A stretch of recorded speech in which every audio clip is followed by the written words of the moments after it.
નમસ્કાર.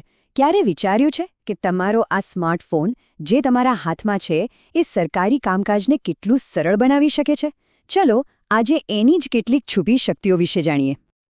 સરકારી કામનું નામ પડે ને એટલે મગજમાં શું આવે? લાંબી લાંબી લાઈનો, કાગળિયાના ઢગલા, ખરું ને? આ એક એવી તકલીફ છે જેનો સામનો લગભગ આપણા બધાએ ક્યારેક ને ક્યારેક તો કર્યો જ હશે. પણ હવે આ બધું બદલાઈ રહ્યું છે. અને મજાની વાત તો એ છે કે આનો ઉકેલ કંઈ દૂર નથી, તમારા પોતાના ખિસ્સામાં જ છે. હા, તમારા સ્માર્ટફોનમાં. આ મોબાઈલ એપ્સ છે ને એ સરકારી કામકાજની આખી રીત જ બદલી રહી છે. તો ચાલો શરૂઆત કરીએ સૌથી બેઝિક વસ્તુથી, આપણી ઓળખ અને સુરક્ષા. સવાલ એ છે કે આપણો ફોન આપણી ડિજિટલ ઓળખને એકદમ સરળ અને સેફ કેવી રીતે બનાવી શકે? ચાલો જોઈએ. તો લિસ્ટમાં સૌથી પહેલી એપ છે આધાર. હવે વિચારો, આધાર કાર્ડની ઝેરોક્સ કાઢાવો, એને સાચવીને રાખો, દરેક જગ્યાએ આપો, કેટલી બધી માથાકૂટ. બસ આ એપ એ જ ઝંઝટમાંથી છુટકારો અપાવે છે. આ એપની સૌથી જોરદાર વાત છે એની સિક્યોરિટી. આપણે જેમ પેમેન્ટ માટે QR કોડ સ્કેન કરીએ છીએ ને, બસ એ જ રીતે અહીં તમારી ઓળખની ચકાસણી ફટાફટ થઈ જાય છે. અને સૌથી મોટો ફાયદો? કંટ્રોલ તમારા હાથમાં છે. માની લો કે તમારે ફક્ત તમારું નામ અને જન્મ તારીખ જ બતાવવી છે, સરનામું નથી બતાવવું, તો એ પણ શક્ય છે. આનાથી તમારી પર્સનલ માહિતી ખોટી જગ્યાએ જતી અટકી જાય છે. હવે વાત કરીએ એક બીજી બહુ જ કામની એપની, સંચાર સાથે. ક્યારે વિચાર્યું છે કે ભગવાન ના કરે ને ફોન ખોવાઈ જાય કે ચોરાઈ જાય તો શું થશે? બસ આવી જ સિચ્યુએશનમાં આ એપ એક ડિજિટલ ગાર્ડ બનીને કામ કરે છે. અને ખોવાયેલા ફોનને બ્લોક કરવાની પ્રોસેસ તો જુઓ, એકદમ સિમ્પલ છે. સીધા એપમાંથી જ ફરિયાદ નોંધાવી દો, પછી એના IMEI નંબરથી ફોનને બ્લોક કરી દો. આનાથી શું થશે? એ ફોન બીજા કોઈના માટે કચરાના ડબ્બા જેવો થઈ જશે અને તમારો ડેટા સેફ રહેશે. તમે તમારી ફરિયાદનું સ્ટેટસ પણ જોઈ શકો છો. અને હા, એટલું જ નહીં, આ એપ એ પણ બતાવી દેશે કે તમારા નામે કોઈ બીજું સિમ કાર્ડ તો નથી ચાલી રહ્યું ને? આ તો જબરદસ્ત ફીચર છે. ઓકે, તો ઓળખ અને સુરક્ષાની વાત તો થઈ ગઈ. હવે વાત કરીએ મુસાફરીની. પછી એ ફ્લાઇટ હોય કે ટ્રેન, લાંબી લાઈનો અને કન્ફ્યુઝન આખી મજા બગાડી નાખે છે. પણ હવે દિવસો ગયા. સાચું કહેજો, એરપોર્ટ પરની લાંબી લાઈનોમાં ઊભા રહેવું કોને ગમે? કોઈને નહીં. બસ ડીજી યાત્રા એપ આ જ પ્રોબ્લેમનું સોલ્યુશન છે. આ એપ તમને એરપોર્ટ પર લિટરલી એક VIP જેવી એન્ટ્રી અપાવે છે. જરા વિચારો, તમે એરપોર્ટ પહોંચો, તમારો બોર્ડિંગ પાસ એપમાં ખાલી એકવાર સ્કેન કરો અને બસ કામ પૂરું. એરપોર્ટના જે સ્પેશિયલ ડિજીયાત્રા ગેટ હોય છે ને, ત્યાં તમારો ચહેરો જ તમારી ટિકિટ બની જાય છે.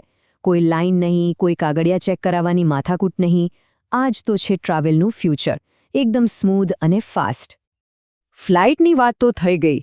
હવે આવીએ આપણા દેશની લાઇફલાઇન એટલે કે ટ્રેન પર. રેલવે હમણાં જ એક નવી એપ લોન્ચ કરી છે, રેલ1.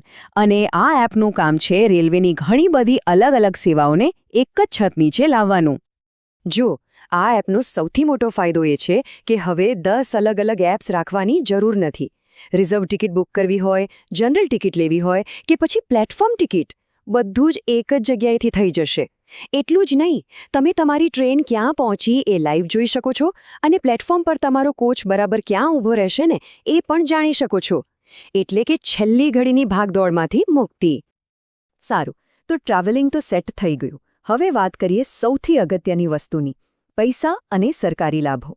શું આપણા ફોનમાં એવી કોઈ એપ્સ છે જે આપણને આર્થિક રીતે મદદ કરી શકે અને આપણને જે લાભો મળવા જોઈએ ત્યાં સુધી પહોંચાડી શકે? જી હા, બિલકુલ છે. એક સવાલ પૂછું, સરકાર તમારી નાણાકીય બાબતો વિશે શું જાણે છે? આ સવાલ થોડો ડરાવણો લાગી શકે છે, પણ એનો જવાબ જાણવો બહુ જ જરૂરી છે. આ સવાલનો જવાબ આપે છે AIS એપ, એટલે કે એન્યુઅલ ઇન્ફોર્મેશન સ્ટેટમેન્ટ. આ એપ એક અરીસા જેવી છે. એમાં તમે જોઈ શકો છો કે સરકારી રેકોર્ડ્સ મુજબ તમે ક્યાં ક્યાં પૈસા રોક્યા છે, શેર બજારમાંથી કેટલો નફો કર્યો કે પછી ક્રેડિટ કાર્ડ પર કેટલો ખર્ચ કર્યો છે. બધી જ માહિતી એક જગ્યાએ. હવે આ સાંભળીને કદાચ કોઈને એવું લાગે કે સરકાર આપણી પર નજર રાખી રહી છે. પણ એક મિનિટ, આનો એક બહુ મોટો ફાયદો પણ છે. જો તમારા કોઈ ટ્રાન્ઝેક્શનને કારણે ભવિષ્યમાં ઇન્કમ ટેક્સની નોટિસ આવી શકે એમ હોય, તો આ એપ તમને પહેલેથી જ એલર્ટ કરી દે છે. એટલે કે આ પારદર્શિતા તમને મોટી મુશ્કેલીમાંથી બચાવી શકે છે. સરકારની કેટલી બધી યોજનાઓ હોય છે ખરું ને, પણ ઘણીવાર આપણને ખબર જ નથી હોતી કે આપણે કઈ યોજના માટે લાયક છીએ. માય સ્કીમ એપ બસ આ જ સમસ્યાનો ઉકેલ છે. તે તમારી પ્રોફાઇલ પ્રમાણે તમારા માટેની બેસ્ટ સરકારી યોજનાઓ શોધી કાઢે છે. અને તમે આ એપનો વ્યાપ તો જુઓ, 2000થી પણ વધારે, જી હા 2000થી પણ વધારે સરકારી યોજનાઓની માહિતી આ એક જ એપમાં છે. તમારે બસ તમારી થોડીક ડિટેલ્સ નાખવાની છે અને એપ ફિલ્ટર કરીને બતાવી દેશે કે તમે કોઈ ખેડૂત યોજના માટે, સ્ટુડન્ટ લોન માટે કે પછી કોઈ સ્કોલરશિપ માટે લાયક છો કે નહીં. જબરદસ્ત છે ને? ચાલો, અત્યાર સુધી આપણે ઘણી કામની એપ્સ જોઈ, પણ હવે આપણે આ લિસ્ટની છેલ્લી અને મારા મતે સૌથી શક્તિશાળી એપ પર આવીએ. આ કોઈ સાધારણ એપ નથી, આ એક સુપર એપ છે. અને આ એપનું નામ છે ઉમંગ, UMANG. આને એક ડિજિટલ મોલ સમજી લો, જ્યાં કેન્દ્ર સરકાર અને રાજ્ય સરકારની લગભગ બધી જ ડિજિટલ સેવાઓની દુકાનો એક જ જગ્યાએ છે. ફરીથી આ આંકડો જુઓ, 2000થી વધુ સરકારી વિભાગોની સેવાઓ અહીં એક જ પ્લેટફોર્મ પર છે. આનો સીધો મતલબ એ છે કે તમારે સેંકડો અલગ-અલગ સરકારી વેબસાઇટ્સ કે એપ્સના નામ અને પાસવર્ડ યાદ રાખવાની કોઈ જરૂર નથી. અને જુઓ, અહીં શું શું નથી થતું. પીએફના પૈસા ઉપાડવા હોય, નવું પાન કાર્ડ કઢાવવું હોય, ગેસનો બાટલો બુક કરવો હોય કે પાસપોર્ટ માટે અપ્લાય કરવો હોય, બધું જ અહીંથી થઈ જશે. અને સૌથી સારી વાત કઈ છે ખબર છે? હવે ડિજિલોકર પણ આની સાથે જ જોડાઈ ગયું છે. એટલે કે તમારા બધા જ ડિજિટલ ડોક્યુમેન્ટ્સ જેમ કે ડ્રાઇવિંગ લાયસન્સ કે ગાડીની આરસી બુક એ પણ અહીં જ હાથવગા રહેશે. તો આ હતી એ 7 જબરદસ્ત સરકારી એપ્સ જે તમારા ઘણા કામોને એકદમ સરળ બનાવી શકે છે. એમ આધારથી લઈને ઉમંગ સુધી દરેક એપ કોઈને કોઈ સમસ્યાનો સ્માર્ટ ઉકેલ આપે છે અને આખી સરકારી કચેરીને જાણે તમારી આંગળીના ટેરવે લાવી દે છે. આશા છે કે આ માહિતી બધાને ઉપયોગી લાગી હશે. તો હવે વિચારવાનો વારો તમારો છે. આમાંથી કઈ એપ તમે તમારી ડિજિટલ ટૂલકિટમાં સૌથી પહેલાં ઉમેરવાના છો? ફરી મળીશું એક નવા વિષય સાથે. આભાર.